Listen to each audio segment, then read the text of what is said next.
Within You is the Power, The Secret Power of the Universe, by Henry Thomas Hamblin. Chapter 11. Happiness and Joy.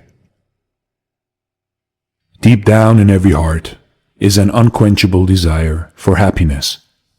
The advanced soul desires happiness just as much as the pleasure-seeking worldling. The difference between them is simply that the former, through knowledge and experience, does not search for happiness, knowing that it can never be found by direct seeking, but finds it through service and love to others and in victory over self, while the latter seeks happiness, like a will-o'-the-wisp, in every form of pleasure, and finds it not. Man is never satisfied with his life. He is forever seeking something that is better. Until he learns wisdom, he looks for it in pleasure, in sense gratification of various kinds, in wealth, luxury, and possession. The less evolved a man is, the more convinced he is that happiness can be gained in these ways. And the lower are his desires. For instance, those who form what is called the underworld of our cities seek happiness in vice and debauchery. Those who are more evolved seek pleasure in more refined things, hoping to find happiness in intellectual pursuits, friendships, and in pure human loves. These more evolved types get much more pleasure through the senses than do those who are more elemental, but they are capable also of greater and more acute suffering. They can derive great pleasure from a picture gallery, whereas a savage would see nothing interesting at all. They can also suffer from things which a savage would not be capable of feeling. Yet, in spite of this developed refinement and ability to derive pleasure from art, science, literature, etc., happiness is still as far off as ever. All attempts at finding happiness lead finally to emptiness. There is no satisfaction, either in wealth and all that it can command, getting on in life, or in fame and power. They allure at first and promise happiness, but they fail us, and finally are seen to be but vanity and vexation of spirit. This desire for happiness is good, for it leads us through innumerable experiences, so that the soul can realize, by practical experience, the emptiness of all self-seeking, and thus learn wisdom. After running the whole gamut of experience, the soul learns at last that happiness is not something that can be found by seeking it, but is an inward mental state.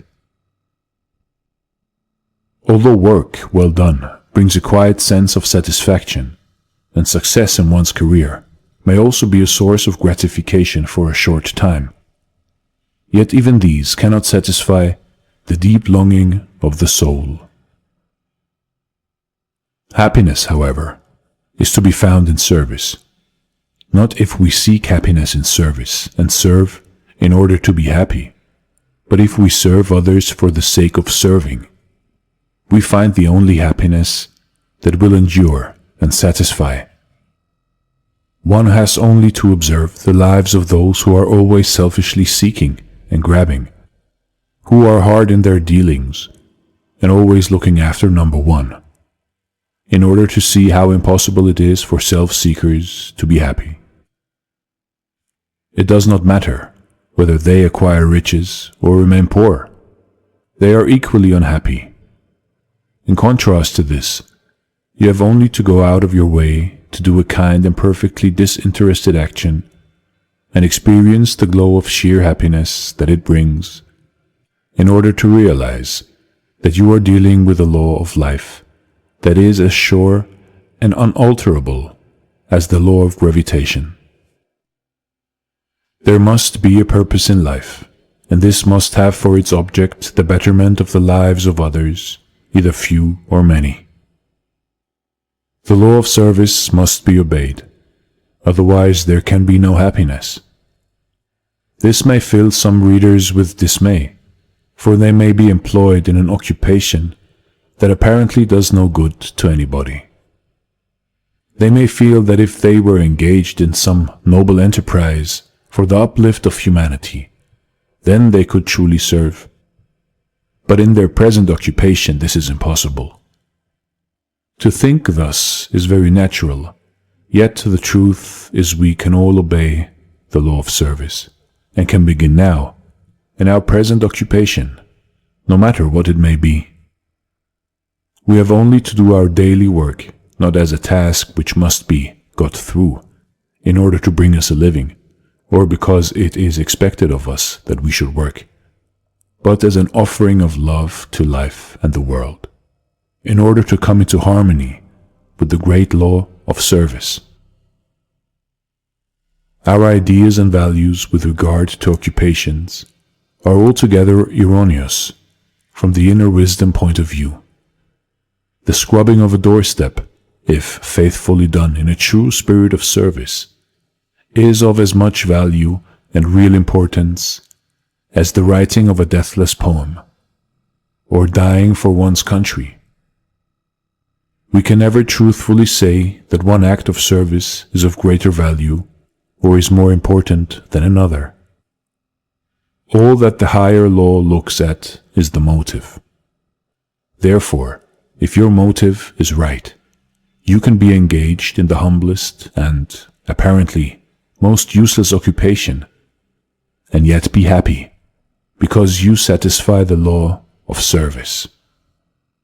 Another road to happiness is the conquest of the lower nature, the overcoming of weakness, the climbing to higher and better things. There is intense happiness in realizing daily that old habits are being overthrown, weak points in the character built up, and an ever-increasing state of liberty and freedom entered into. Thank God, we do not have to remain as we once were, but can progress upwards, indefinitely, for there is no limit to our upward climb. But there is a state that is far higher than happiness, and this is joy.